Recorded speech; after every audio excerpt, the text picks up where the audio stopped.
मानव शरीर संरचना एवं क्रिया विज्ञान, सूक्ष्म जीव यानी कि माइक्रोबायोलॉजी सहित अगर इसको इंग्लिश में बोला जाए तो human anatomy, physiology including to microbiology. ठीक है, सबसे बेस्ट बुक है दोस्तों। और इसी बुक के माध्यम से आज हम लोग इंटेगुमेंट्री सिस्टम यानी कि अध्यावरणीय तंत्र जो चैप्टर है उसको क्लियर करने वाले हैं। ठीक है, जिसमें हम लोग आज इस वीडियो में त्वचा के ऊपर चर्चा करेंगे। ठीक है, अगर आप ANM, GNM और BSc नर्सिंग के छात्र हैं तो आप वीडियो आपके लिए काफ़ी हेल्पफुल होने वाली है। ठीक है, तो चलिए आज का हमारा चैप्टर इंटेगुमेंट्री सिस्टम यानी कि अध्यावरणीय तंत्र को शुरू करते हैं।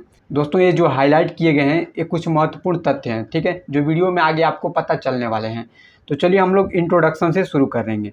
अध्यावरणीय तंत्र त्वचा एवं त्वचा से व्युत्पन्नों को सम्मिलित किया गया है, जिसमें रोम यानी कि बाल, नखर यानी कि नाखून एवं त्वचीय ग्रंथियां सम्मिलित हैं। दोस्तों हम लोग जानने की कोशिश करेंगे कि त्वचा क्या है। ठीक है, तो हमारा दिया है त्वचा मानव शरीर का बाह्य कंकाल बनाता है, जो शरीर को पूर्ण रूप से बाहरी आवरण से ढके हुए होती है। दोस्तों कहने का अर्थ है जो त्वचा है, हमारा जो स्किन है वो बाह्य कंकाल के रूप में शरीर में काम करता है, जो कि हमारे शरीर को पूरे आवरण की तरह ढका हुआ रहता है।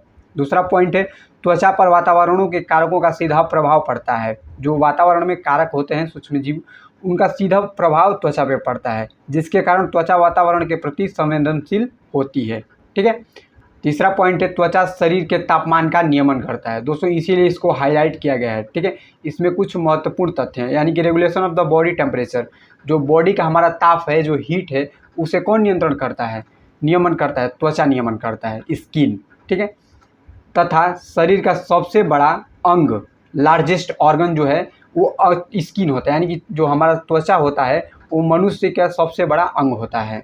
एक वयस्क मनुष्य में त्वचा लगभग 1.5 से 2 मीटर स्क्वायर तक फैली हुई होती है।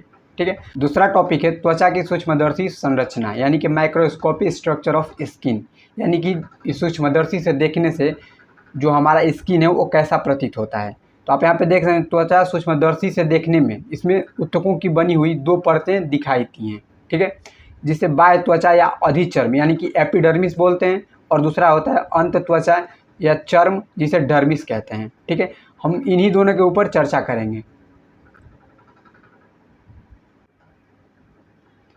सबसे पहले दोस्तों हम लोग बाह्य त्वचा यानी कि अधिचर्म, जिसे इंग्लिश में एपिडर्मिस बोलते हैं, इसके ऊपर चर्चा करेंगे। और दोस्तों स्टेप बाय स्टेप यानी कि आपको पॉइंट बाय पॉइंट समझाया जाएगा कि आपको मतलब कोई दिक्कत ना हो आगे चल के। ठीक है, तो हमारा पहला पॉइंट है यह त्वचा की सबसे बाहरी परत होती है, यानी कि एपिडर्मिस जो होती है, जो हम लोग स्किन को टच कर पाते हैं यानी कि छू पाते हैं, महसूस कर पाते हैं, यही होती है। ठीक है, त्वचा सबसे बाहरी परत होती है जो स्तरांतरित सल की उपकलायन के स्ट्रेटिफाइड स्क्वैमस एपिथेलियम की बनी होती है।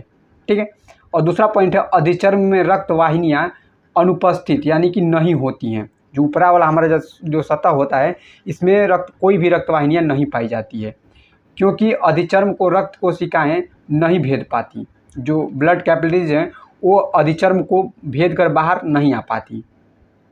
तीसरा पॉइंट है अधिचर्म पाँव के तालू यानी कि जो हमारा जो तालू होता है पैर का, उसमें और हाथ जो होता है हाथ के हथेली पे सबसे मोटी होती हैं। वह नेत्र और जो नाक का कॉर्निया भाग है उस वहाँ पे सबसे पतली पाई जाती है। ठीक है, चौथा पॉइंट है अधिचर्म अपना पोषण चर्म से यानी कि जो एपिडर्मिस है वो अपना पोषण न्यूट्रिशन जो भी है वो चर्म यानी कि डर्मिस से प्राप्त करता है।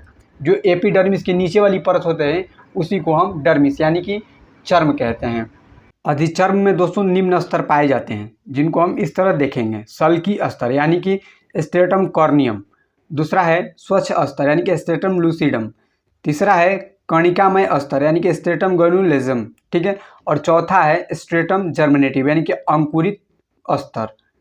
ठीक है, इनको हम बारी बारी से समझने की कोशिश करेंगे। ठीक है, पहला है सल्की स्तर यानी कि स्ट्रेटम कॉर्नियम। यह अधिचर्म का सबसे मोटा एवं बाहरी स्तर होता है। इस परत की कोशिकाएं पतली, चपटी व मृत यानी कि मृदु अवस्था में होती हैं। इन कोशिकाओं का जीव द्रव्य सूख जाता है, क्योंकि इनमें जीव द्रव्य का स्थान केरोटीन ले लेता है। यह केरोटीन एक प्रकार का प्रोटीन है। दोस्तों यहाँ पे हाईलाइट किया हुआ है, आप देख सकते हैं।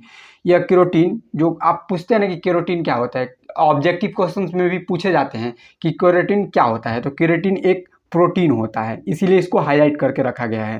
तथा इन कोशिकाओं में केराटिन बनाने की यह प्रक्रिया केराटिनाइज भवन कहलाती है। ठीक है, अब दूसरा देखेंगे स्ट्रेटम लूसिडम। स्वच्छ स्तर को अवरोधक स्तर के नाम से जानते हैं। जो स्वच्छ इसके जो स्ट्रेटम लूसिडम है उसे स्वच्छ स्तर कहते हैं और स्वच्छ स्तर को अवरोधक स्तर के नाम से भी जाना जाता है, क्योंकि यह जल के लिए अपरागम्य होता है, यानी कि जल को शरीर के भीतर अंदर नहीं आने देता। ठीक है, क्योंकि यह जल को परागम्य रहता है तथा इस स्तर में पाई जाने वाली कोशिकाओं के केंद्रक अनुपस्थित होते हैं, यानी कि जो इसमें कोशिकाएं पाई जाती हैं स्वच्छ स्तर में वो उनमें केंद्रक नहीं पाए जाते हैं। तीसरा है कणिकामय स्तर, यानी कि स्ट्रेटम ग्रेनुलेसम। तो इस स्तर की कोशिकाएं केंद्रक एवं कणिकाएं उपस्थित होती हैं, जिसके कारण इस स्तर में कणिकामय स्तर कहते हैं। ठीक है, इसमें केंद्रक उपस्थित होते हैं जिसे हम कणिकामय स्तर कहते हैं। चौथा है स्ट्रेटम जर्मिनेटिव। यह स्तर अधिचर्म का सबसे आंतरिक स्तर होता है। इस स्तर की कोशिकाएं धीरे धीरे ऊपर की ओर आने वाली कोशिकाओं से प्रतिस्थापित हो जाती हैं तथा इसकी कोशिकाएं एक निश्चित सीमा में होती हैं। अधिचर्म के इस स्तर में नई कोशिकाओं का निर्माण होता रहता है, जिसके कारण कोशिकाओं का संख्या में वृद्धि होती रहती है। दोस्तों, जो अधिचर्म होता है, एपिडर्मिस होता है, वो उसका सबसे लास्ट भाग होता है क्या, अंकुरण स्तर, यानी कि स्ट्रेटम जर्मिनेटिव जो होता है तो हमारा जो एपिडर्मिस परत है, यानी जो जिसको हम टच कर सकते हैं, उसका लास्ट वाला परत होता है। ठीक है, और इसमें कोशिका हमेशा वृद्धि होती रहती है, जिसके कारण कोशिकाओं की संख्या वृद्धि होती रहती है। ठीक है, इसमें कोशिका निर्माण होता रहता है निरंतर। दूसरा पॉइंट है दोस्तों अंतत्वचा या चर्म, जिसे हम इंग्लिश में डर्मिस बोलते हैं। ठीक है, तो इसका पहला पॉइंट है यह संयोजिक ऊतक है, यानी कि कनेक्टिव टिश्यू की बनी होती है। ठीक है, दूसरा पॉइंट है त्वचा का यह स्तर कठोर एवं लचीला होता है। त्वचा का यह स्तर कठोर एवं लचीला होता है क्योंकि इसमें अधिक मात्रा में कोलेजन तंतु तथा इलास्टिक तंतु पाए जाते हैं। ठीक है, ये त्वचा का सबसे कठोर और लचीला भाग होता है, जिसमें कोलेजन फाइबर्स और इलास्टिक फाइबर अधिक मात्रा में पाए जाते हैं। तीसरा पॉइंट है चर्म में, यानी कि डर्मिस में ये इलास्टिक तंतु यानी कि इलास्टिक फाइबर अधिक मात्रा में पाए जाने की वजह से प्रत्यास्थ का गुण पाया जाता है। प्रत्यास्थ इसे हम खींच सकते हैं। यह इतनी लचीली होती है कि इसे हम आसानी से खींचा जा सकता है तथा छोड़ने पर चर्म पुनः अपनी वाली अवस्था में स्थित हो जाती है। यानी कि जो इलास्टिक फाइबर की वजह से इसको हम इतना खींच सकते हैं कि बढ़ सकता है, और जो हम इसको छोड़ देंगे तो ये पुनः अपने स्थान पे आके टिक जाएगा। ठीक है, चौथा पॉइंट है चर्म के नीचे यानी कि डर्मिस के नीचे अत्वचीय ऊतक यानी कि सबक्यूटेनस टिश्यू स्थित होते हैं। दोस्तों, हम आपको फिगर के माध्यम से दिखाएंगे कि डर्मिस कितना भाग होता है, एपिडर्मिस कितना भाग होता है और सबक्यूटेनस टिश्यू जो होते हैं वो कितने भाग होते हैं। ठीक है, इस अत्वचीय ऊतक के अवकाशीय ऊतक में वसा जमने लगती है, जिसके कारण शरीर में मोटाई बढ़ने लगता है। ठीक है, चर्म में निम्न संरचनाएं होती हैं, जैसे कि रक्तवाहिनियां, लसिका वाहिनियां, श्वेत ग्रंथियां, कर्णगुथ ग्रंथियां, रोमकूप, श्वेत ग्रंथियां, अंतांग। ठीक है, डर्मिस में इतनी सारी ग्रंथियां पाई जाती हैं।